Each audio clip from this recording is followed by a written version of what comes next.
En medio de la campaña electoral para octubre, el ministro de Economía y candidato Sergio Massa anunció la eliminación del impuesto a las ganancias para los trabajadores que ganen por debajo de 1.770.000 pesos. Es el equivalente a 15 salarios mínimos. Desde la oposición todavía no hay una única mirada, no han fijado cuál es la posición, pero sí recuerdan que su gobierno había bajado el IVA del 11 al 5%, pero que Alberto Fernández lo volvió a subir en los productos que integran la canasta familiar. Esa medida afectó a todos los sectores, pero especialmente a los sectores más postergados. A pocas horas de que se conozca la inflación de agosto, ganancias, ¿será el único cambio? ¿Y el distorsivo impuesto al valor agregado? Buenas noches, estas son las noticias a las 20:30. El ministro de Economía, Sergio Massa, anunció la suba del mínimo no imponible de ganancias en un camión en la Plaza de Mayo, rodeado por los dirigentes de la CGT. Lo hizo después de una reunión con la Central Sindical y la CTA, que apoyaron la decisión del candidato a presidente. Massa, además, bajó a saludar a los trabajadores en la plaza y aseguró que su eventual mandato habrá una recuperación del salario. Por un lado, pedirles que cuidemos nuestra economía y que si tienen que ahorrar, compren un autito, algún bien producido en la Argentina, no me vayan a comprar dólares. No imponible de ganancias será de 15 salarios mínimos y trepará a 1.770.000 pesos por mes. Se creará un régimen de mayores ingresos y se enviará un proyecto de ley al Congreso para que la eliminación sea definitiva. ¿Quiénes quedan alcanzados por el impuesto? ¿Y a cuántos trabajadores beneficia la medida? En instante te contamos todos los detalles. El triunfo de Juntos por el Cambio, por casi el 60% de los votos para la gobernación de Santa Fe, fue el marco de una nueva foto de unidad entre Rodríguez Larreta y Patricia Bullrich. La candidata a presidente llamó a darle un nuevo impulso a la campaña nacional. Esta ola de Santa Fe da un nuevo impulso para que a nivel nacional digamos, es ahora.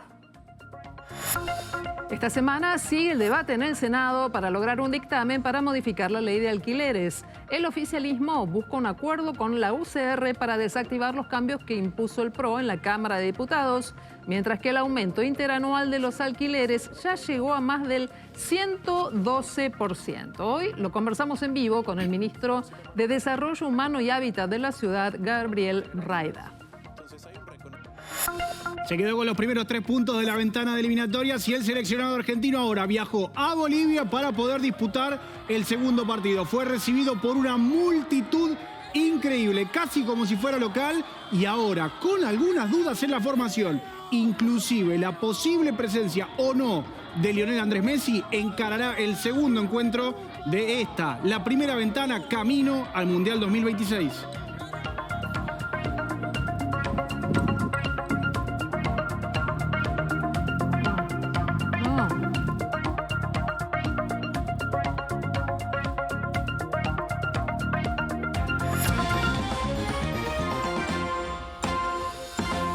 Massa y su equipo de economía presentaron el nuevo proyecto para modificar el impuesto a las ganancias. La medida se va a implementar primero por decreto, pero también va a buscar que haya una ratificación del Congreso. Los impuestos se modifican a través de una ley, aunque en un momento va a haber una convivencia entre el decreto y el tratamiento parlamentario. Según el análisis del candidato, solo pagarán el impuesto quienes tengan puestos jerárquicos y ganen por encima de los 770.000 pesos.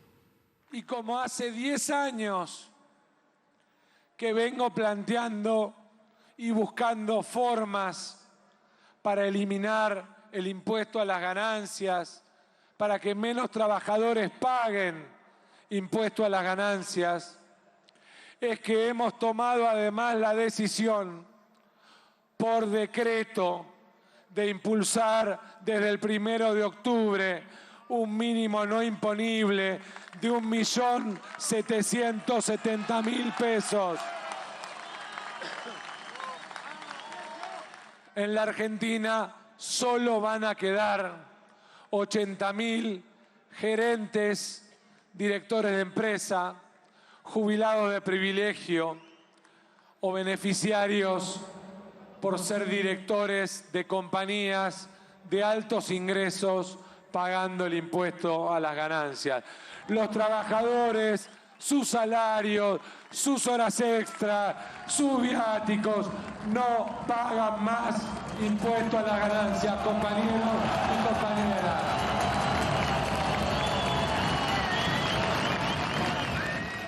Finalmente, Sergio Massa se dio un baño de masas en la Plaza de Mayo frente a los trabajadores, los sindicatos, y anunció una medida que él venía militando hace tiempo.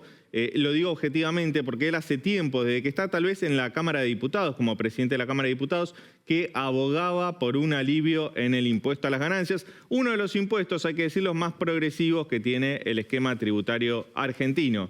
Fue una medida anunciada, rodeada de gente, y ¿a quiénes beneficia? Lo vamos a ver en pantalla. El nuevo mínimo no imponible asciende a 1.770.000 pesos brutos por mes. Ese es el salario bruto por mes, que es el nuevo mínimo no imponible. Son 15 salarios mínimos vitales y móviles. Si lo medís en el dólar MEP, estamos hablando de $2.600 mensuales. 800.000 personas van a dejar de pagar. El 7% de los trabajadores pagaba impuesto a las ganancias, era una fracción mínima, pero 800.000 personas a partir de este decreto dejarán de pagar a partir de octubre. Vamos a ver un ejemplo de bolsillo. Hasta ahora, 800.000 pesos de salario bruto, menos ganancias, menos cargas sociales, te da un total de 550.000 pesos. El impacto de ganancias hasta ahora era de un 17,6% del salario bruto de los trabajadores. A partir de ahora, con esta medida, la mejora del sueldo neto es de 21,4%. ¿Y quiénes van a pagar ganancias? Muy poco, un universo del 1% de los trabajadores formales. Estamos hablando de directores de sociedades anónimas, CEO, gerentes, subgerentes, aquellos que tienen pensiones y jubilaciones de privilegio y cargos políticos a partir de secretarios de Estado. Esta era una medida que también era reclamada por los sindicalistas, por la CGT, que rodearon a Massa en el acto. Era una medida que venían militando hace tiempo. Sus trabajadores se van a ver beneficiados, y lo que aclaró Massa es que aquellos trabajadores que tenían horas extras o algún tipo de compensación extra en su salario también serán beneficiados. ¿Qué dijeron los sindicalistas ante esta medida durante la reunión que mantuvieron con el ministro de Economía? Lo escuchamos. La naturaleza del salario no es ganancia para ningún trabajador, tiene naturaleza alimentaria. Por lo tanto, los que tienen que pagar ganancias son los que usufructan con el capital.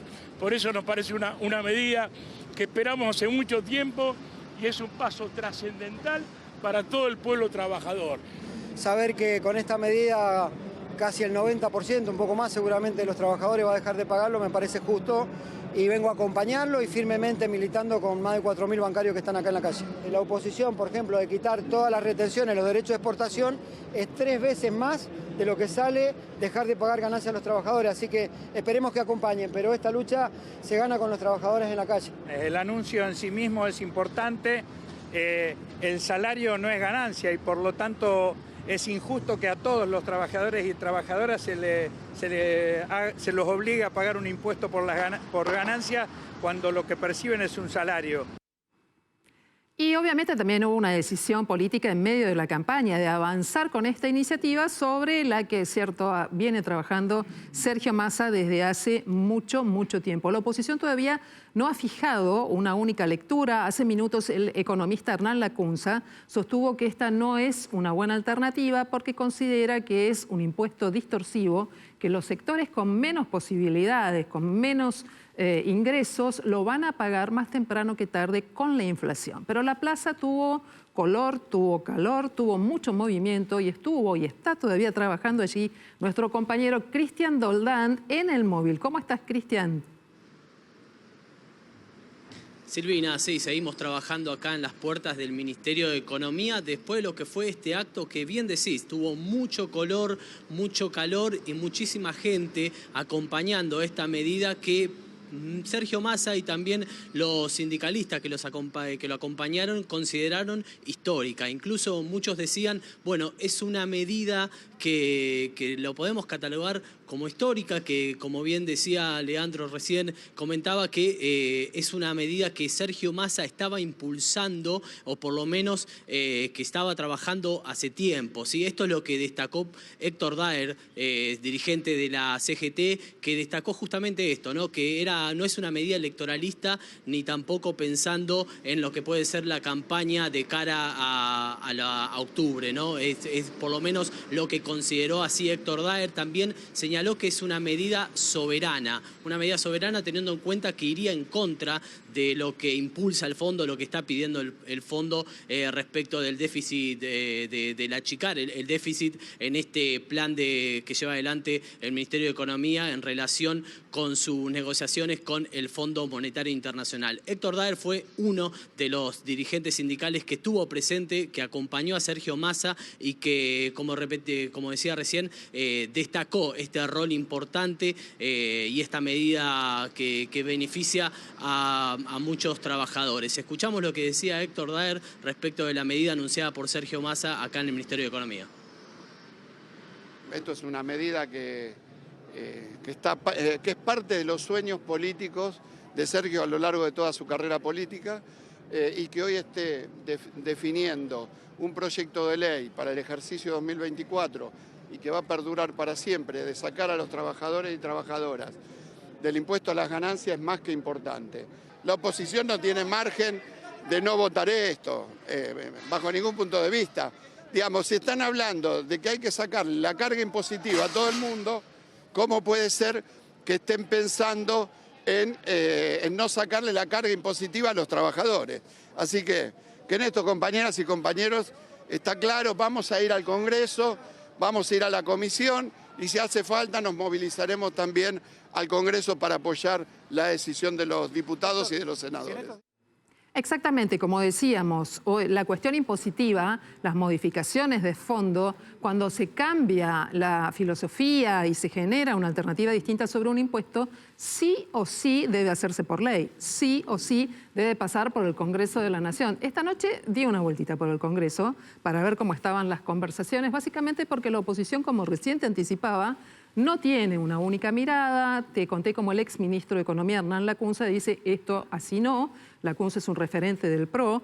El radicalismo puede tener una mirada diferente y todavía no hay una única posición. Será una abstención, lo veremos. Pero, Leandro, hay un momento en el que vamos a tener un decreto y un proyecto de ley rodando, ¿no? Sí, corren por carriles separados, ¿no? Porque, como decías vos, todo lo que es un impuesto tiene que ser tratado en el Congreso, es materia legislativa, pero la suba del mínimo no imponible se puede hacer por decreto, es una decisión administrativa.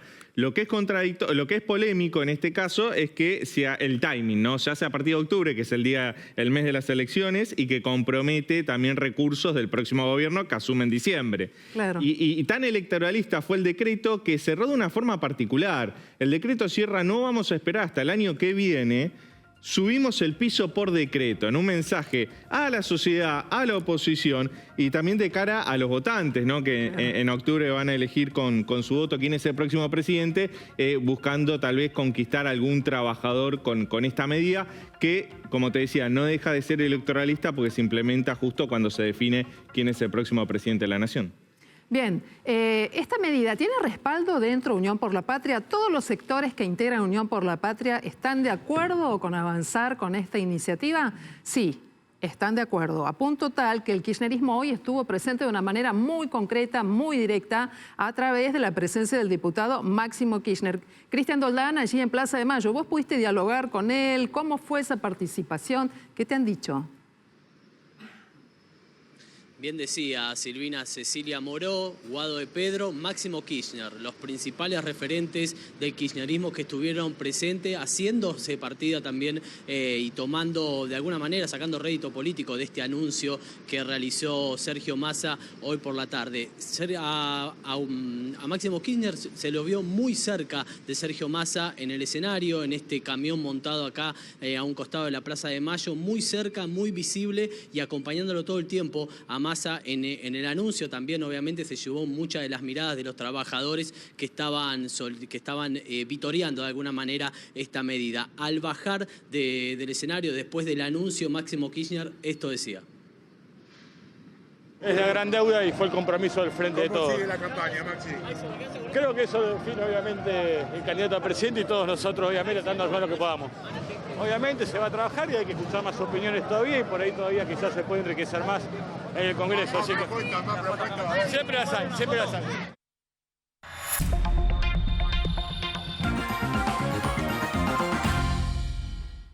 En Santa Fe la elección fue histórica, tanto que la contundente victoria de Maximiliano Puyaro para acceder a la gobernación de la provincia de Santa Fe fue el marco de una nueva foto de unidad para Juntos por el Cambio y también hay que decir que le da un envión, un extra, un plus a la campaña de Patricia Bullrich, quien hoy activó distinto tipo de reuniones, sumó colaboradores, reuniones con equipos para trabajar la temática social y también la educativa.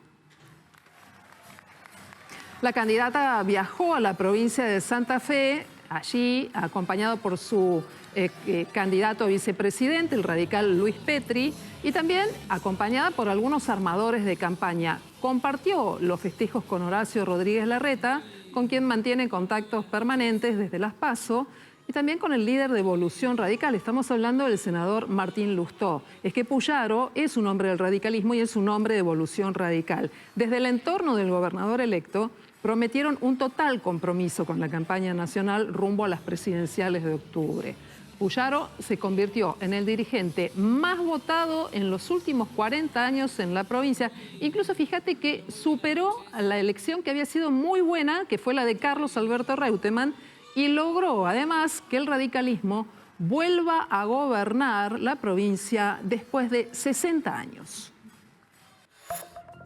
Puyaro obtuvo casi 300.000 votos más que en las primarias y superó el 1.000.000 de votos. Y de esta forma casi duplicó los votos obtenidos por el oficialismo local que llevaba al senador Marcelo Lewandowski como candidato. Después de conocerse estos resultados, Bullrich aprovechó para hablarle a todo el país. Es el compromiso de los santafesinos para acompañar la gesta que tenemos que hacer a nivel nacional. El kirchnerismo derrotado, que ha significado destrucción, que ha significado una destrucción de nuestra producción, de nuestra cultura, de nuestra educación, la seguridad de la gente. Hoy, a nivel nacional, esta ola de Santa Fe da un nuevo impulso. Es ahora, es primero con Santa Fe, es después con Entre Ríos, es con el Chaco, es con Mendoza, es con la provincia de Buenos Aires, es con todo el país. El triunfo de Juntos por el Cambio en la provincia de Santa Fe generó un impacto en el gobierno nacional. Es que la provincia de Santa Fe, Córdoba, la provincia de Buenos Aires y Capital Federal son los grandes distritos que movilizan millones de votos. El impacto fue tal que hasta el propio presidente Alberto Fernández generó un tuit, una felicitación para el ahora gobernador electo Maximiliano Puyaro, mientras que el jefe de gabinete, estamos hablando de Agustín Rossi, que es candidato a vicepresidente de la Nación, que es rosarino, aseguró que el triunfo de Juntos por el Cambio en Santa Fe no va a modificar el escenario electoral a nivel nacional. Era un resultado previsible, ¿no? Santa Fe venía comportándose desde el 2011 en adelante como en 3/3. Pero lo que sucedió fue que en esta elección el Frente Amplio Progresista y Cambiemos se unificaron, construyeron una única unidad, una única oferta electoral, y ahí está el 60% de los votos. No modifican nada el panorama político nacional. Un repaso por el mapa. De esta manera, teniendo en cuenta las PASO y las primarias para gobernador que se celebraron hasta el momento, tenemos que hay 12 provincias que son gestionadas por partidos aliados de Unión por la Patria. 8 provincias, en cambio, están con Juntos por el Cambio. 3 son gobernadas por fuerzas provinciales, mientras que en el caso de Córdoba, quien lidera es Martín Yarlora, que es un peronista no alineado con el peronismo oficial. Por su parte, Patricia Bullrich sumó a otros 3 asesores a su equipo de campaña. Entre ellos se encuentra el filósofo Santiago Kovadlov. La candidata a presidenta de Juntos por el Cambio designó a Kovadlov al frente de un consejo de asesores para que se ocupe de las múltiples tareas, los múltiples aspectos del ciudadano argentino. Y en su primera intervención como miembro de la campaña de Bullrich, Kovadlov señaló que su rol no tendrá que ver como parte de un ministerio, sino que se va a tratar de un grupo de personas que tendrán en contacto con la presidencia. ¿Qué queremos de un eventual gobierno de Patricia Bullrich? Ante todo y fundamentalmente devolverle dignidad a la vida humana, tanto en el orden de la realización personal como colectiva. Creemos que la Argentina está rota y que la reparación es posible. Tenemos también la convicción de que no generamos con este manifiesto un ministerio. No se trata de un ministerio de la cultura, la salud y el conocimiento. Se trata fundamentalmente de un grupo de personas que se dirigirán a la presidencia de la República, en el caso de que Patricia Bullrich llegara a ella, para transmitirle convicciones que desde el campo del humanismo son fundamentales para que la acción política no se divorcie de la ética. También habló Domingo Cavallo, el exministro de Economía de Carlos Menem y de Fernando de la Rúa. Bueno, es también un referente de Javier Milei. Pero atención con esto, porque hasta el propio Domingo Cavallo salió a criticar ciertos aspectos del plan de candidato de La Libertad Avanza. E incluso se diferenció de su propuesta de dolarizar la economía. Fue así. Eso no se puede discutir en la televisión. A mí me parece que Milei comete un error. Yo lo aprecio, pero él comete un error, a mi entender, grave. Se dedica a actuar como un profesor de economía, donde trata de explicar los detalles de cada una de las cosas que va a hacer, cómo las va a hacer, cuándo las va a hacer. Eso es un error comunicacional muy grave. Yo se lo he dicho, pero no me hace caso en ese sentido. Y en el debate de la dolarización hay un nuevo capítulo, en este caso pelea entre economistas. Al menos 170 economistas muy prestigiosos de la Argentina firmaron una carta contra el proyecto de Javier Milei de dolarización. En la carta, evidentemente está dirigida hacia las propuestas de Javier Milei. Se cuestiona la dolarización con el argumento de que no hay suficientes dólares en el Banco Central para rescatar la base monetaria y respaldar los depósitos bancarios. Y se califica la propuesta como una desacertada iniciativa de política pública en este contexto de la Argentina. Javier Milei salió muy duro al cruce, insultando a los economistas que firmaron, los llamó fracasados, habló de deshonestidad intelectual, dijo que muchos de los firmantes viven de ingresos de fundaciones del exterior y ahorran en dólares, más allá de ser cómplices de la estafa de los políticos. Una muestra más de que a Milei le cuesta mucho debatir ideas. La carta, si bien está dirigida contra sus propuestas, es una carta medida, no es agresiva, y él respondió nuevamente con una descalificación en una muestra más de que le cuesta justamente entablar un debate de ideas. Vamos a conversar con uno de esos 170 economistas que ha firmado la carta de la que te hablaba Leandro. Es Daniel Estico, una persona que respetamos y conocemos, por supuesto, en este fin de semana que trajo esta carta, trajo documentos, posiciones de empresarios y que corona esta noche además con el tema ganancias. ¿Cómo estás, Daniel? Buenas noches. Gracias por esta ida y vuelta que tenemos aquí en Noticias a las 20:30. Qué días para la economía, ¿no?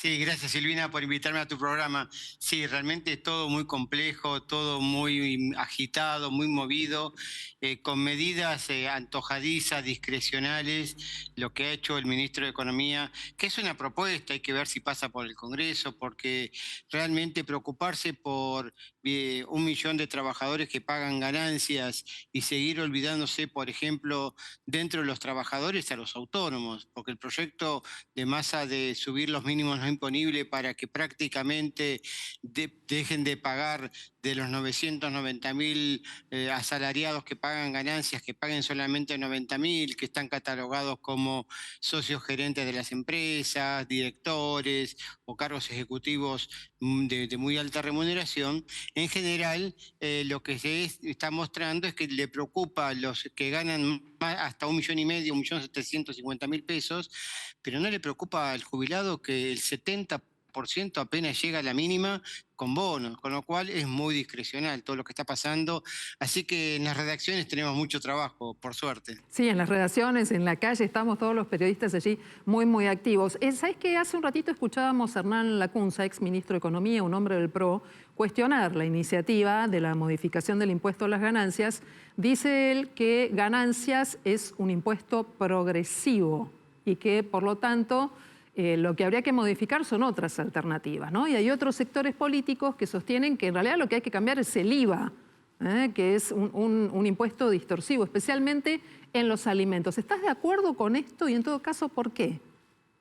Sí, claramente la Argentina necesita una reforma tributaria plena, completa, no solamente en lo que respecta a ganancias, IVA, ingresos brutos en el caso de las provincias, el impuesto al cheque, el impuesto al país para comprar dólares, impuestos internos sobre las bebidas y los alimentos. Es decir, hay que hacer una reforma integral.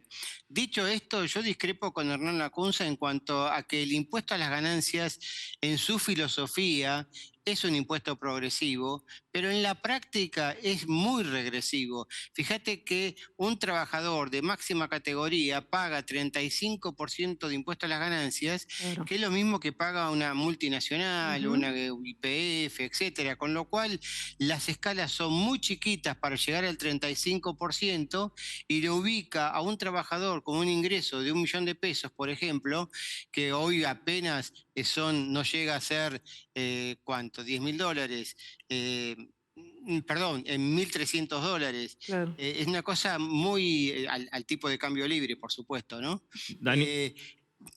Entonces uno dice, el tema ganancias hay que modificarlo radicalmente, pero lo que uno está discutiendo es la oportunidad, porque es un impuesto que tiene alcance anual y lo que se disponga en octubre tiene efecto retroactivo al 1 de enero. Entonces, es muy complejo estas medidas proselitistas, plan platita, de meterle el 20% de aumento a los asalariados privilegiados que pagan ganancias, ¿no? Daniel, vos sos uno de los firmantes de la carta de economistas que criticaron la dolarización. Milei les respondió muy duro, los llamó fracasados, dijo que ustedes cobran y ahorran en dólares. ¿Qué tenés para responder ante esa declaración de Milei y qué te dice la respuesta de él? Es muy triste porque Milei es un profesional de alto calibre y cuando él entra en esas descalificaciones de los economistas, en mi caso yo soy un economista periodista y no tengo dólares, tengo apenas una vivienda, no cobro en el extranjero, todas esas macanas que se le ocurre decir a Eric y pones a todo en la misma bolsa. Lo importante, lo relevante es que el dolarizar en la Argentina significa tener dólares para cambiar todos los pesos en circulación. Entonces, cuando en el propio Congreso del Council of America la semana pasada se le preguntó a Milei, y Milei dijo, bueno, pero yo siempre de la primera hora hablé de tipo de cambio de monedas múltiples, o sea, de multiplicidad de monedas. El que quiera tener dólares que tenga dólares, el que quiera operar con reales que opere con reales, el que quiera operar con pesos. O sea, él dijo, yo soy liberal y entonces estoy a favor de la libre circulación de monedas. La libre circulación de monedas a la dolarización hay una brecha enorme. ¿Por qué? Porque dolarizar significa primero que tiene que pasar por el Congreso, votar, cambiar la Constitución, el Código Civil, para que hoy los dólares que están en el sistema bancario, que solo sirven para ahorro, pero no sirven para transacciones. Yo no puedo ir a la carnicería, a la verdulería o al supermercado y pagar con dólares, tengo que pagar con pesos. Sí puedo ir al banco y hacer un plazo fijo en dólares o colocar dólares en caja de ahorro. Entonces, es válido el sistema de bimonetario para el ahorro, pero no es válido para lo transaccional. Ahora, dicho esto, la mayoría de estos 200 economistas, 170, que firmamos este documento alertando a la población de por qué esta propuesta es mala, es porque nos ataría a tener la productividad que tienen los Estados Unidos, nos obligaría a estar atados al ciclo económico de los Estados Unidos. Y la Argentina, fíjense ustedes, tiene un PBI per cápita hoy de apenas $13.000, $12.000 por habitante por año, o sea, $1.000 por mes. Y en Estados Unidos esa media está arriba de los $40.000 millones. Estamos a 3-1, 4-1. La tasa de inflación de la Argentina, estamos este mes de agosto cerró con una tasa entre el 11 y el 13%. Vamos a ver qué dio el INDEC, pero tenemos la referencia de la ciudad de Buenos Aires 10,8, de la provincia de Córdoba 12,1, y a Estados Unidos le dio 0,1, 0,2% en el mes, 4% en el año. O sea, el mundo, Estados Unidos, tiene la inflación que Argentina tiene en un mes en 3 años. Entonces, dolarizarse y atarse a ese corset que obliga a acomodarnos a las economías de Estados Unidos implicaría agravar el cuadro de pobreza, el cuadro de recesión, y aumentaría la deuda, porque ellos dicen, nosotros vamos a buscar dólares dando los títulos que tiene el Banco Central en garantía, pero se lo van a dar a fondos buitres que lo van a comprar o tomar esos dólares a 20, a 30 dólares, lo que vale 100, y después van a ir a los juicios internacionales y van a reclamar 100, como nos pasó durante más de 10 años con los holdouts, ¿no? Ha quedado clarísimo, la verdad ha quedado clarísimo. Seguramente vamos a tener que seguir hablando porque la economía no para, la campaña tampoco, pero lo vamos a hacer en otro programa. Te agradezco mucho. Y seguimos en contacto en Noticias a las 20:30. Muchas gracias, Silvina. Un gran abrazo. Un abrazo.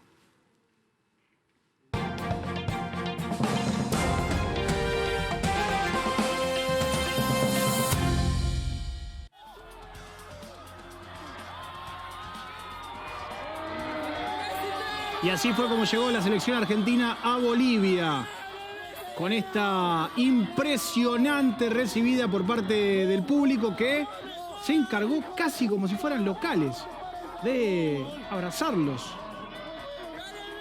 de recibirlos, de festejarlos, de celebrarlos, de darles un aplauso y una cálida bienvenida. Cada uno de ellos bajaba lógicamente con su bolsito, con su ropa y algunos con un pequeño tubo de oxígeno. Cuesta mucho la altura de La Paz, más para los futbolistas argentinos, la mayoría de ellos acostumbrados a disputar encuentros en Europa y no así tanto en lo que es el fútbol de altura. Si ya cuesta Colombia, imagínense ustedes lo que va a costar el Hernando Siles de La Paz mañana desde las 5 de la tarde de nuestro país para este partido tan apasionante que significará la segunda etapa de esta ventana de eliminatorias al Mundial de 2026, justamente con estos pequeños tubitos de oxígeno en la mano, pero se pudieron entrenar perfectamente el domingo en el predio de la AFA, trabajos de relajación hoy ya en Bolivia muchísimo más tranquilos y lógicamente las dudas del caso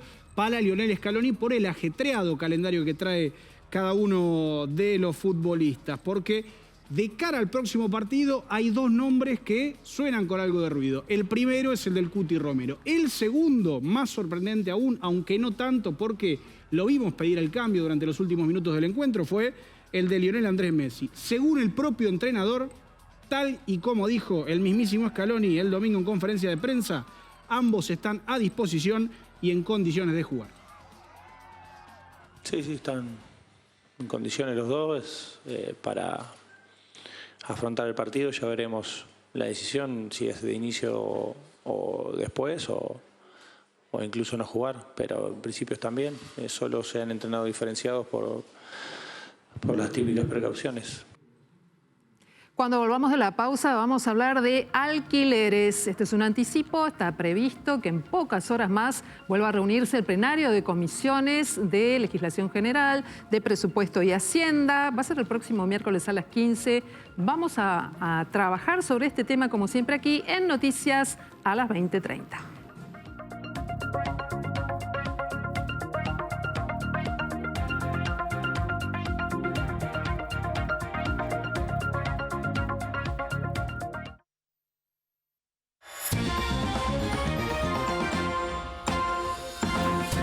Habíamos dicho que el tema de alquileres es una materia que está pendiente. La Cámara de Diputados dio media sanción a una ley, pero en el Senado las cosas no están tan claras. El próximo miércoles a las 15, entonces, se va a romper el cuarto intermedio que estaba previsto y allí veremos qué es lo que va a pasar, porque antes de llegar a la discusión al recinto hay que tener dictámenes. Y esos dictámenes, o de uno solo, de mayoría, de minorías, se definen en comisiones. Vamos a seguir hablando del tema alquileres, en particular aquí en la ciudad de Buenos Aires, y por eso esta noche le agradezco especialmente al ministro Gabriel Rayda, que es el ministro de Desarrollo Humano y Hábitat de la ciudad de Buenos Aires, que nos permita pensar, bueno, ¿qué pasa con el tema de vivienda y alquileres aquí en la ciudad de Buenos Aires? ¿Tienen data ya, ministro, de lo que puede ocurrir en el Congreso Nacional? ¿Cómo se están jugando las distintas alternativas? ¿Qué saben? Bueno, buenas noches, un gusto estar acá con ustedes. Por un lado, estamos conformes con la media sanción que salió de diputados. El tema alquiler es uno de los temas más importantes que hoy tiene la ciudadanía. Solo en la ciudad de Buenos Aires, 1/3 de los porteños alquilan. Si vemos el segmento joven, casi el 70% de los jóvenes alquilan. Así que efectivamente es uno de los temas más importantes. Creemos que es necesario cambiar la ley de alquileres y esperemos que el Senado pueda también ratificar esta media sanción que hubo en diputados. Entendemos que es central el cambio de la ley. También sabemos que en la medida en que la macroeconomía siga con este nivel de desorden, ninguna ley va a resolver de fondo este problema. Necesitamos una nueva ley de alquileres y un reordenamiento macroeconómico. Ahora, esta media sanción que ha salido de la Cámara de Diputados, que permite acuerdo entre partes, acuerdos por 2 años, no está tan claro el tema de la fórmula de actualización, es resistida por los inquilinos. A los inquilinos no les cierra mucho y tampoco al frente de todo, ¿no? Hay que ver ahí qué es lo que se negocia, cómo, si los 3 años, si la forma de observar cuándo se actualizan los contratos. ¿Cómo ven ustedes este punto? No, lo que creemos que lo que más perjudica a los inquilinos es tener la inflación y el aumento de los alquileres que estamos teniendo. Solo en este año, enero, septiembre, en Argentina hemos tenido en todos los rubros de la economía casi 80 puntos de inflación, pero en alquileres 120%. Entonces tenemos un problema económico que afecta a todos los rubros de la economía, pero en alquileres, producto de esta ley, la situación es todavía peor. Entonces, claramente los inquilinos son grandes perdedores de este esquema actual, por lo cual es necesario generar un cambio. Lo que yo creo que el kirchnerismo enfoca de forma equivocada es ideologiza la discusión, creyendo que perdiendo los propietarios automáticamente ganan los alquileres. Y es una falsa dicotomía. Si pierden los propietarios, pierden los inquilinos. Perdón. Si pierden los propietarios, pierden los inquilinos. Entonces, en el esquema actual están perdiendo las dos puntas. Por eso es que necesitamos ir a una nueva ley de alquileres en las cuales sea más rentable para el propietario y menos costoso para el inquilino. Ministro, ¿sabes qué? Me parece que también tendremos que tener una política de vivienda social. ¿Existe vivienda social en la ciudad de Buenos Aires? Nosotros desde el Gobierno de la Ciudad venimos desarrollando el proyecto de infraestructura social más ambicioso en muchas décadas, con integración de barrios populares, con apertura de calles, con mejoramientos de vivienda, con muchas conexiones de infraestructura. Hoy en Argentina tenemos 3 problemas que hacen a la crisis habitacional. Uno, el de alquileres que veníamos hablando. El segundo, y posiblemente el principal, es que no existe el crédito hipotecario en Argentina, entonces es imposible, incluso con salarios en blanco, acceder a una vivienda.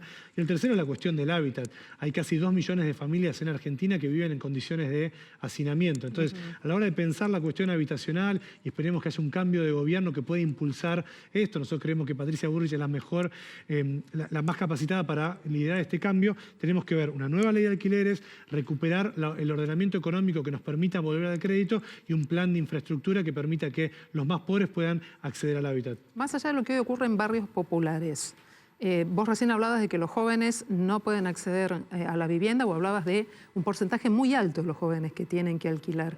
¿La ciudad está pensando en particular una alternativa para esos sectores, o también los sectores medios que no pueden, o de hecho no hay en el mercado crédito hipotecario, ¿no? ¿Piensan algo ahí para ese segmento? Sí, nosotros venimos llevando a cabo algunas medidas de alivio para inquilinos y para propietarios, entendiendo otra vez que la solución de fondo viene en un reordenamiento macroeconómico y en una nueva ley de alquileres.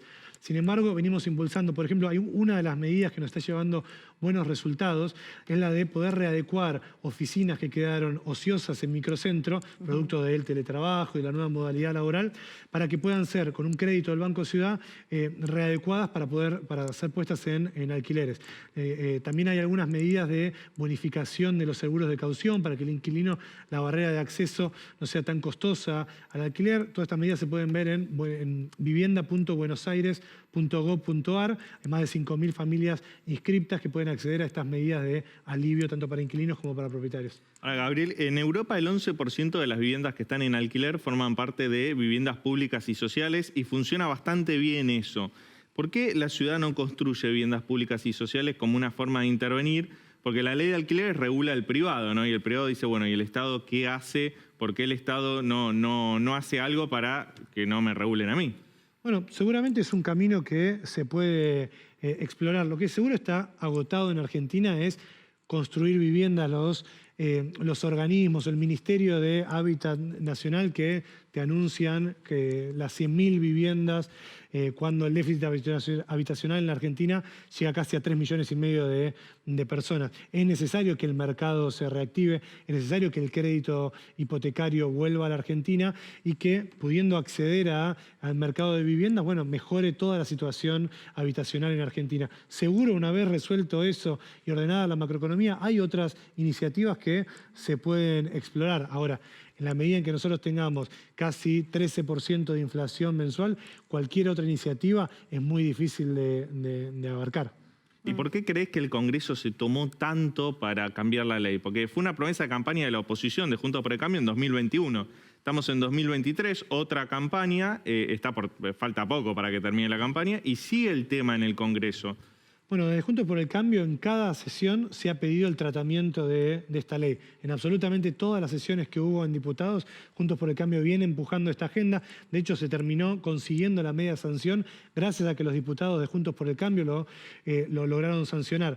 Creemos otra vez, como decía antes, que el gobierno nacional primero ha vuelto en alguno de sus viajes con algún anuncio que generó más incertidumbre, que parecía que había un cambio, pero finalmente no consiguió sus propios votos para conseguirlo. Y creo que es producto de una sobreideologización del tema. Creer otra vez que castigando a los propietarios o discutiendo quién es el malo de la película, se resuelven los temas, cuando lo que quedó expuesto en estos años es que han perdido los propietarios y han perdido los inquilinos.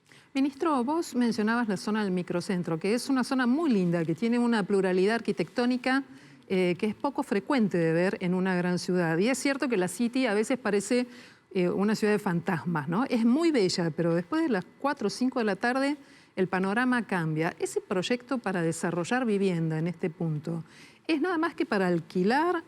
¿Se va a avanzar en la reformulación de esos edificios para convertirlos en vivienda o quedó frenado por la cuestión de la macro?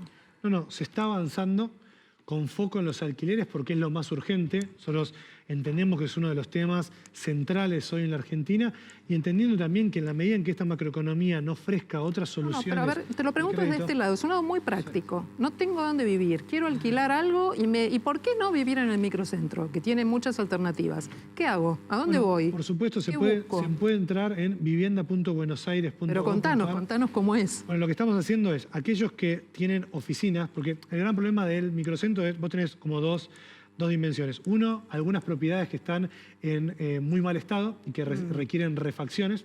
Y otro que son mucho espacio de oficinas que quedaron ociosas sobre todo después de la pandemia. Entonces, nosotros estamos sacando una línea de créditos con el Banco Ciudad para refaccionar viviendas y que puedan ser puestas en el mercado de alquiler o readecuar oficinas para que también puedan ampliar la oferta de viviendas. Uno de los problemas que tenemos en el microcentro y en todas las ciudades es que, producto de esta ley de alquileres y el aumento de los precios, ha habido mucha retracción de viviendas y al bajar la oferta ha aumentado los precios. Entonces, con esta línea de crédito para aquellos que tienen alguna vivienda o en mal estado o alguna oficina ociosa, creemos que se puede mejorar la oferta de viviendas en esa zona, sobre todo para jóvenes. Creo que hay una potencialidad. ¿Para comprar también?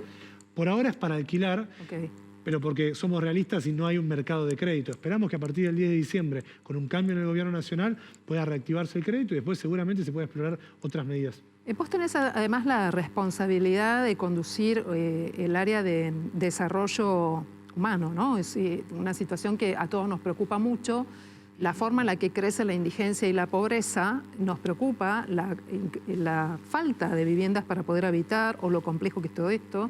El último índice de inflación oficial de la ciudad marcó en agosto un 10,9 para un solo mes. ¿Cómo una ciudad tan increíble como Buenos Aires hace para convivir, y esto lo ves en la calle además, ¿no? Las asimetrías, con estas situaciones no humanas casi en algunas circunstancias de pobreza? ¿Cómo estás trabajando ese punto?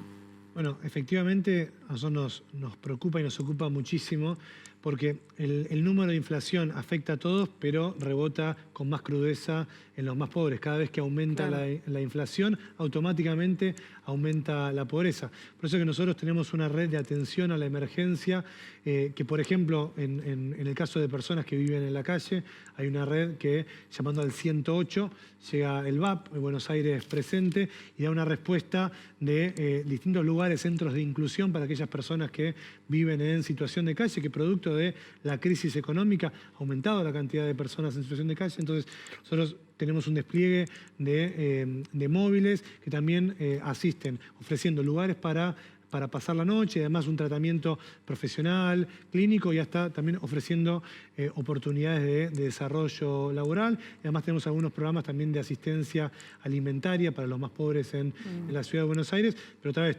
vemos con mucha preocupación el aumento de la inflación y por ende el aumento de la pobreza. Es el ministro Gabriel Rayda, que es el ministro de Desarrollo Humano y Hábito de la Ciudad de Buenos Aires. Vamos a seguir hablando seguramente. Te agradecemos esta visita esta noche aquí a Noticias 2030. Gracias a ustedes. Encantada. La semana comienza inestable sobre la región del Río de la Plata. Un nuevo frente frío llegó a la región de Capital Federal, generando ya un cambio de viento al sur y un marcado descenso en los valores de temperatura que se empezó a sentir ya en esta noche. Bueno, tuvimos algo de actividad de tormentas muy aisladas sobre nuestra ciudad después del mediodía, sobre todo hacia el sur del Gran Buenos Aires. Allí las tormentas fueron puntualmente fuertes. Pero lo más destacado es que se viene un descenso marcado, los valores térmicos, tanto la mínima como la máxima. Martes, miércoles, jueves, condiciones más bien invernales y no primaverales sobre gran parte del territorio nacional. A esta hora de la noche, fuertes tormentas en el norte del país, en el norte de Entre Ríos, Corrientes, también el norte de Santa Fe se están registrando fuertes lluvias y fuertes tormentas. Pero este frente frío estuvo afectando la región de la cordillera durante el fin de semana. Realmente se acumuló una cantidad de nieve impresionante. Se habla del peor temporal de nieve desde el año 1972, casi desde que hay registros en la alta cordillera. Las imágenes que les estoy mostrando son de Las Leñas, en el sur de la provincia de Mendoza. En solo 8 horas, en el periodo de la mañana y primeras horas de la tarde de ayer, nevó 1 metro de nieve. Realmente se complicó mucho el panorama porque las rutas se vieron cortadas. La cantidad de nieve hizo que se acumulara nieve en los autos, en los techos. Prácticamente se convirtió en intransitable la ciudad, mejor dicho, el centro de esquí y los lugares aledaños al mismo. Y continúan las condiciones de inestabilidad durante la noche de hoy, pero ya con nieve débil. Y les cuento que el paso Cristo Redentor en la Ruta 7 permanece cerrado. 62 días consecutivos que el paso está cerrado. 14.000 vehículos se encuentran esperando que el mismo se abra, y eso no va a ocurrir por lo menos hasta el viernes, a medida que puedan trabajar e ir quitando la nieve acumulada en la zona de la frontera con Chile. Y claro, esto viene acompañado de bajísimas temperaturas. La temperatura máxima en el paso Cristo Redentor, 7 grados bajo cero. La máxima tuvieron mínimas de hasta 20 bajo cero. Claro, ya en el mes de septiembre es muy atípico que esto ocurra. Y esto vino acompañado de lluvias del lado chileno fuertísimas. Las precipitaciones durante el fin de semana en la ciudad de Chillán, ahí en la zona de Ñuble del Biobío, cayeron más de 50 milímetros, una lluvia muy significativa. Y las imágenes que les muestro, un shopping, el shopping mall de esa ciudad. ¿Qué pasó? Lo que vamos a ver ahora. Se cayó el techo, claro, se acumuló tanta agua en los desagües que no dieron abasto y se vino abajo el techo del shopping. Por suerte no hubo que lamentar ni heridos ni víctimas fatales, pero realmente este es un temporal muy atípico para el mes de septiembre, tanto del lado chileno como del lado de la República Argentina. Y cuando llegó el frente frío a la región central del país, a Córdoba, a Santa Fe, allí hay una gran sequía, la que les vengo contando acá en el noticiero en las últimas semanas. Falta, ausencia de precipitaciones sobre la región mediterránea, el centro de Argentina. ¿Y eso qué pasó? Llegó el frente frío de viento del sur con ráfagas de hasta 80 kilómetros por hora.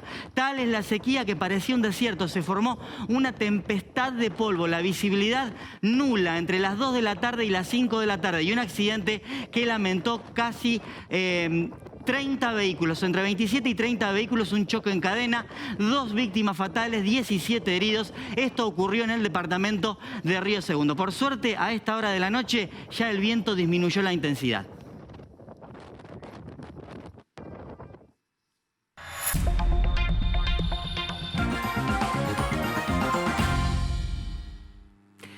ex jefe de asesores del presidente Alberto Fernández, Antonio Aracre, fue imputado luego de una denuncia por abuso sexual.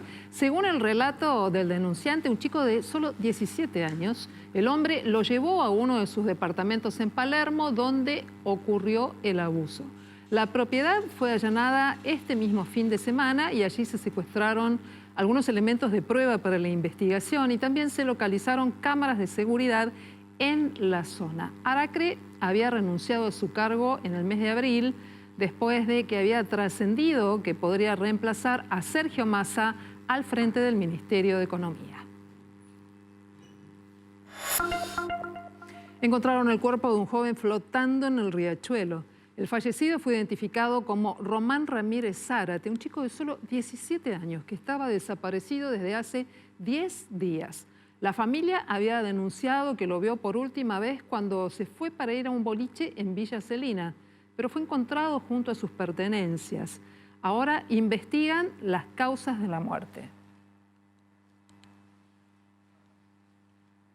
Y a solo 2 años y medio de la muerte de Fernando Báez Sosa y la violencia entre los jóvenes, sobre todo la salida de los boliches, este fin de semana pasó algo que no podíamos creer y se vivió en Quilmes. Es un nuevo capítulo en el que ayer nomás, domingo, en Quilmes, se vivió algo así como una batalla campal entre dos grupos de jóvenes en el centro de la ciudad, allí en el sur del Gran Buenos Aires.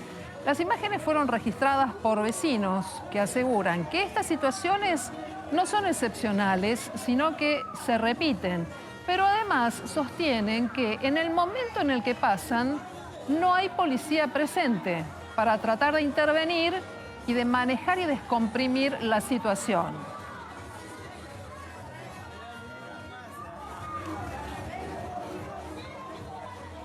Sí, Quilmes, lo que acabas de ver, en el centro de la ciudad. Pero este caso, lamentablemente, no es aislado. Lo hemos vivido hace pocos días en la provincia de Córdoba, en el barrio Jardín, 80, 100 chicos peleándose en un enfrentamiento de grupos que era increíble. Lo hemos visto en el centro de la provincia, lo hemos visto en Comodoro Rivadavia, donde hubo a la salida del boliche una golpiza descomunal a una chica a la que le fracturaron la mandíbula, enfrentamientos entre chicas. Por eso esta noche invitamos a conversar al doctor Carlos Damín, que es médico, que es especialista en cuestiones ligadas a toxicología y salud pública. Doctor, muchas gracias por estar esta noche con nosotros.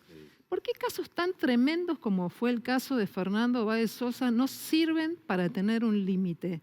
Para decir, bueno, hasta acá llegamos. ¿Hay algo que está en los chicos, más allá de condiciones psicológicas o de tener o no tener un horizonte, que los lleva a determinados consumos para que no haya un límite entre ellos en que digan, hasta acá llego? A ver, los consumos en la sociedad argentina son excesivos prácticamente en cualquier sustancia que tomemos. Y claramente en el grupo de edad de adolescentes y adultos jóvenes es donde más excesivo es.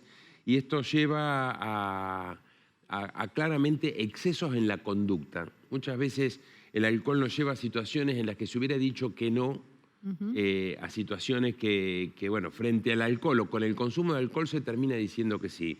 Y esto va acompañado no solo del consumo de alcohol, sino de otras sustancias. Usted va a ver que lo más frecuente que nos ocurra cuando una persona llega al hospital con un cuadro de intoxicación, normalmente es alcohol y o marihuana, cocaína, psicofármacos. Estamos hablando de chicos de qué edades.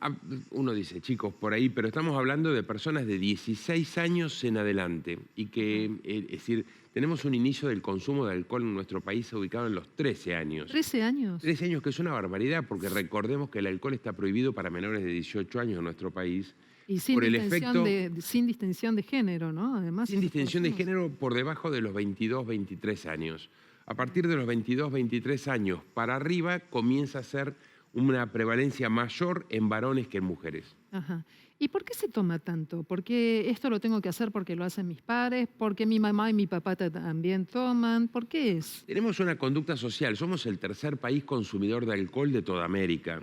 Después de un país que se llama Dominica, que está en el Caribe, y después de Estados Unidos, pero con una pequeña diferencia por sobre nosotros. Y nosotros consumimos casi 10 litros de alcohol puro por habitante y por año.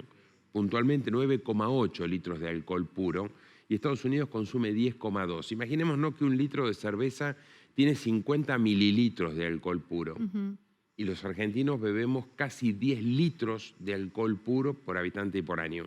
Ahora, los argentinos tenemos una conducta social frente al consumo de alcohol importante. Cuando nos organizamos un asado entre amigos para el fin de semana, primero decidimos qué vamos a tomar.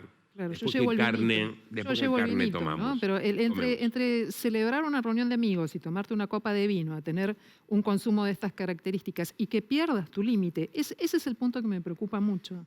Yo creo que son varias cosas. Primero, el ejemplo social. Los adultos consumimos mucho alcohol, nos automedicamos mucho, consumimos mucho paracetamol, ibuprofeno, consumimos muchos psicofármacos, mucha cantidad de psicofármacos, pedimos psicofármacos, le demandamos a nuestro médico psicofármacos y los chicos aprenden. Y además tenemos muy banalizado el consumo de alcohol en los adolescentes por parte de los padres. ¿No les parece preocupante que los chicos quieran hacer la previa y les ofrecen hacerla en casa? Como si de esa manera pudiéramos controlar lo que se toma. Bueno. Y también banalizamos el consumo de marihuana en los chicos y entonces hace que, les decíamos, somos el tercer consumidor de alcohol de toda América, pero cuando miramos la franja etaria que va de 12 a 17 años nos ubicamos de lejos en el primer lugar. Los norteamericanos consumen más alcohol que los argentinos, pero cuidan a sus adolescentes y consumen mucho menos alcohol sus adolescentes que los nuestros. También está la problemática de las drogas duras, ¿no? Vos recién mencionabas la cocaína, pero en la salida, en el boliche, hay otro tipo de drogas sintéticas, y hay una por la que en particular te quiero preguntar, que está generando problemas en todas partes, está generando muerte, que es el fentanilo. ¿Y qué pasa con el fentanilo y los consumos aquí en la Argentina? ¿Qué es? ¿Cómo impacta y en qué deriva? El fentanilo es un anestésico que en nuestro país se utiliza desde hace muchísimos años, pero de uso exclusivamente hospitalario. Digamos que si hoy por hoy vos tenés que recurrir a algún tipo de cirugía, el fentanilo está presente prácticamente en el 95% de las cirugías públicas o privadas. Hay dos variedades, que es el fentanilo, el remifentanilo, que es una variedad química que se utiliza mucho. Pero nosotros afortunadamente en la Argentina no tenemos un problema grave con los opioides. El fentanilo pertenece al grupo de los opioides, cuya sustancia más conocida es la morfina, que es un excelente analgésico que en algunos casos puede utilizarse como sustancia de abuso. Pero el fentanilo en Estados Unidos, que en el año 2022 produjo 108.000 muertes, altísimo. En el 2019 declararon la emergencia sanitaria por las muertes por fentanilo. En nosotros, afortunadamente, no solo no se utiliza en forma indebida, por llamarlo de alguna manera, sino que se utiliza exclusivamente con fines médicos, sino que en Estados Unidos además es una sustancia de adulteración. De hecho, no es una sustancia que los consumidores elijan consumir como sustancia de abuso, sino que con el fentanilo les adulteran otras sustancias. ¿Por ejemplo? Como por ejemplo la cocaína, como por ejemplo la heroína, como por ejemplo la oxicodona. Tuvimos en la Puerta 8, ¿no? Algún inconveniente, bueno, uno de los barrios más populares, masivos. Vos te acordás que ahí nos alarmamos mucho porque pensamos que habían comenzado a introducir una variante del fentanilo, porque en Puerta 8 la cocaína estaba adulterada con carfentanilo. El carfentanilo es otro anestésico que se utiliza en animales de alto porte, en elefantes, rinocerontes, y que está aprobado únicamente en 3 o 4 países africanos. Y fue una forma de adulterar la cocaína en nuestro país. Este método es un método que se utiliza mucho en México y por eso supusimos en ese momento que o bien podía estar iniciándose un consumo con las sustancias adulterantes como el fentanilo o había sido una situación casual. Hoy a la distancia parecería que fue alguna remesa que llegó extraviada. Ajá. Con lo cual no hay ningún dato estadístico que nos permita saber qué pasa con aquellas personas que capaz lo han consumido o que siguen una ruta. Es muy poco. Nosotros no hemos tenido en el Hospital Fernández casos, sí tenemos casos de intoxicados con tramadol, que es otro opioide, que es un analgésico muy conocido, y que, bueno, que en algunos que puede generar dependencia en su mala utilización, y hemos tenido consumidores ocasionales y hemos tenido consumidores habituales que hacen cuadros de intoxicación o de abstinencia. Ahora, doctor, todos te duermen. Estos que están, o uno te mata o el otro te duerme. ¿De qué nos escapamos cuando tenemos este tipo de consumos? ¿De qué se escapan los chicos? Bueno, cada persona se relaciona con la sustancia de una manera particular. Y entonces, bueno, habría que preguntarle a cada uno, y eso sería lo que empieza siendo el tratamiento, si la persona puede empezar a desandar ese camino de por qué termina consumiendo. Algunas sustancias duermen, como el alcohol, que termina produciendo una depresión, porque también es un anestésico, pero que inicialmente genera mucha euforia. Es decir, después genera sueño y por último, en altas concentraciones, puede provocar coma. Pero, por ejemplo, otras de las sintéticas, como los derivados de la metanfetamina, el éxtasis y el cristal, esas son estimulantes, es decir, tienen un efecto exactamente opuesto a los depresores como el alcohol, los psicofármacos o los opioides. Sin embargo, en ambos casos pueden terminar provocando situaciones graves de coma y o de muerte, ¿no? Sí, me preocupa, además, creo que como nunca usé la palabra me preocupa, discúlpenme, pero es que esto es lo que siento. Tal vez porque como estamos mucho tiempo en la calle, los periodistas vemos cosas que no quisiéramos ver y sin embargo están, y por eso las traemos acá para el ida y vuelta, es que a veces vemos chicos, y no tan chicos, adultos también, como que en lugar de disfrutar las situaciones, son un camino de escape para irse a otra parte, no sabemos a dónde. Y esto de la pérdida de la conciencia de sí mismo, ¿no? En lugar de ser una persona capaz de decidir y vivir con felicidad o no, pero de vivir, es la pérdida de la conciencia de sí mismo y ese deambular en el que te pueden pasar muchas cosas a vos, o vos sos capaz de hacer muchas cosas terribles. ¿Eso cómo se trata? ¿Cómo se ve?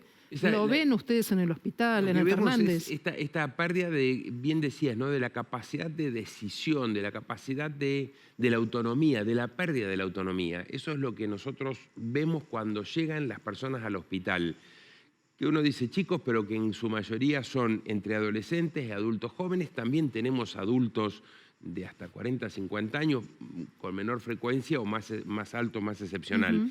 Pero lo que vemos es esta pérdida total de la autonomía, esta pérdida o la incapacidad de poder disfrutar, pero tiene que ver con distintos estímulos que se generan. Hoy por hoy, además, en grupos se generan situaciones donde si no tomás sos un flojo, no hay forma de divertirse si uno lo hace bajo los efectos, o situaciones donde parecieran situaciones donde van a divertirse y terminan por ahí en algunas circunstancias en situaciones de muerte. Hemos tenido un caso la violencia que estábamos hablando.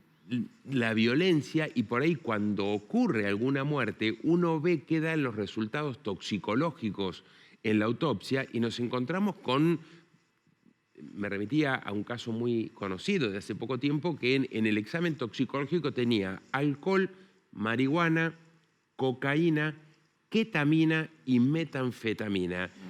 Una joven de apenas 20 y pico de años, y uno dice, ¿qué le puede estar pasando para que requiera de 5 sustancias y que terminan con su vida y que no pueda divertirse de una manera más saludable, ¿no? Doctor, te hago una última pregunta y te agradezco que hayas estado esta noche con nosotros, una noche que pasa de todo, ¿no? Pero bueno, también pasa esto.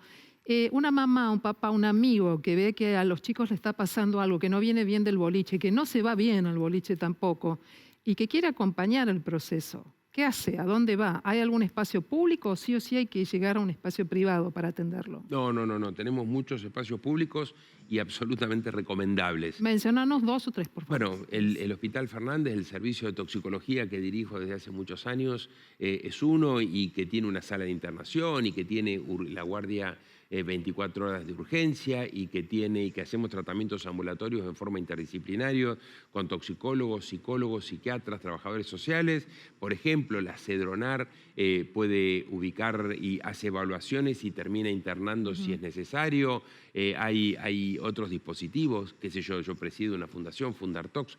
Hay muchos lugares públicos y privados donde se puede, pero es importante 2 o 3 cosas. Primero, cuanto antes comencemos un tratamiento, cuanto antes advirtamos que tenemos un problema, mejor. No tenemos nunca que subestimar los problemas y cuanto antes comencemos, mejor. Pero también es importante que los papás nos hagamos cargo de que tenemos un problema nosotros. Es importante que a los chicos los veamos llegar, cómo llegan, que los olfateemos, que sepamos qué usaron, qué no usaron, cómo llegaron, que los veamos, que los miremos, que los toquemos. Eso es controlarlos y eso es quererlos, ¿no? Y eso es saber. No nos alcanza un mensaje de WhatsApp hoy. Bien, doctor Carlos Damín, te agradecemos mucho esta ida y vuelta de un tema que está allí frente a nosotros y que necesita que le prestemos atención. Me imagino que también las políticas públicas son esenciales para poder contener este tipo de situaciones y dar alguna respuesta. Muchas gracias. Un gusto. Buenas noches. Nosotros, cuando volvamos de la pausa, vamos a seguir con temas que a vos te preocupan y, como siempre, vamos a tratarlo aquí en Noticias a las 20:30.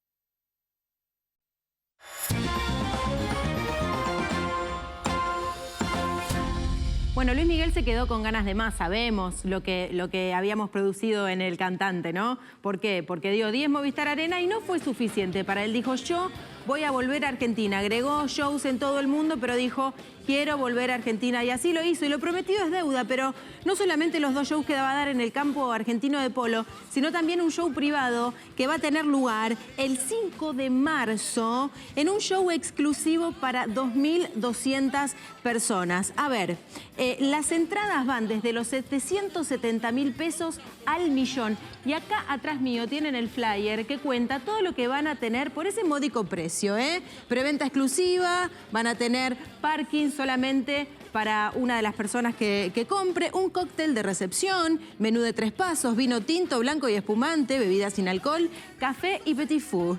¿Qué me contás? Todo eso y además Luis Miguel te canta tan cerquita que parece que te canta al oído.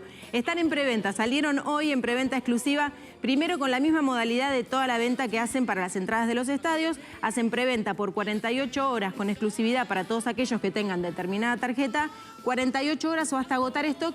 Y ya después, una vez que se agoten esas entradas o pasen las 48 horas, comienza la preventa número 1.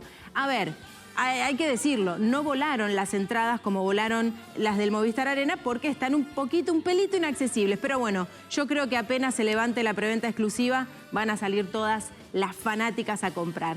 Y las fanáticas que están un poquito más tristes por esta... Y nos quedamos en el mundo de la música porque María Becerra otra vez descompensada. ¿Y por qué te digo otra vez? Ya le había sucedido a María Becerra a principios de este año, en febrero, que después de un show en Formosa se descompensó y le habían tenido que dar oxígeno. Bueno, ahora estuvo en Bolivia y no solo la escaloneta necesita oxígeno en Bolivia, sino que María Becerra, después de dar el show, mira, la pobrecita, ahí dándole oxígeno. Ahora, le queda bien hasta el tubo de oxígeno a María Becerra, te digo, es una diosa. Esta foto que estamos viendo es de Formosa, la que está con el ventilador tiradita así, es la de Formosa, de febrero de 2023, y la que está con el caño en la nariz es la de este último show en Bolivia. Hay que decir, quédense tranquilos, ni Arjona ni María Becerra están mal. Tienen un poquito de nana nada más. No, están bien, no es algo para lo que preocuparse. Pero bueno, estos 3 artistas que estuvieron dando que hablar esta semana y obviamente nosotros acá te contamos todo. Y a veces hay situaciones insólitas, como esta que pasó en Portugal, en una de las ciudades en las que no fue la lluvia, no fue el barro. Nacho, ¿qué fue lo que generó una inundación nunca antes vista? Bueno, lo que pasó fue que explotaron 2 tanques de vino tinto de una bodega justamente en la ciudad de Anadia, en Portugal. Y eso hizo que el vino se esparciera por las calles de esa pequeña localidad. Impresionante lo que estamos viendo. Litros, miles de litros de vino tinto atravesando las calles. Desde la bodega informaron que ya se hicieron responsables de los daños y desde el ayuntamiento de la localidad aseguraron que la rápida respuesta de los bomberos voluntarios de la ciudad logró evitar que el vino llegara al río, lo que hubiese provocado un desastre medioambiental. Claro, grandes pérdidas económicas para las bodegas, pero por suerte pudieron resguardar. Bueno, venimos a la ciudad de Buenos Aires, donde ya estamos teniendo viento del sudoeste. El Pampero a esta hora está soplando con ráfagas de hasta 35 kilómetros horarios. La temperatura 15 grados 9 décimas a esta hora. Lo que resta de la noche con cielo parcialmente nublado, condiciones ventosas y 15 grados en promedio. Mañana a salir bien abrigados porque se va a sentir mucho la entrada de aire frío. 9 grados la temperatura mínima durante el amanecer. El cielo mayormente nublado, el viento moderado del sector sur, condiciones bastante húmedas, 85-87% la humedad relativa promedio. Vean que mañana el sol sale a las 7:24, cada vez más temprano a medida que nos acercamos primero al equinoccio de primavera y después al solsticio de verano. La temperatura máxima, 17 grados, tiempo fresco, todavía ventoso del sector sudeste y 87% la humedad. Hacia la noche el viento va a volver a cambiar al sector noreste con unos 13 grados de temperatura y va a continuar la cobertura nubosa sobre la ciudad, pero sin lluvias. En resumen, mucha cantidad de nubes, sin lluvias y tiempo frío a fresco. Bueno, Nacho, muchas gracias. Ahora. Una de las mejores cuestiones. Sin lluvia aquí en la ciudad, que vaya allí donde se necesita. Hasta aquí te contamos todo lo que pasó en tu ciudad, en el país y en el mundo. Mañana vamos a encontrarnos para volver a hacer juntos noticias a las 20:30. Chao y buen descanso. Pero mucho frío.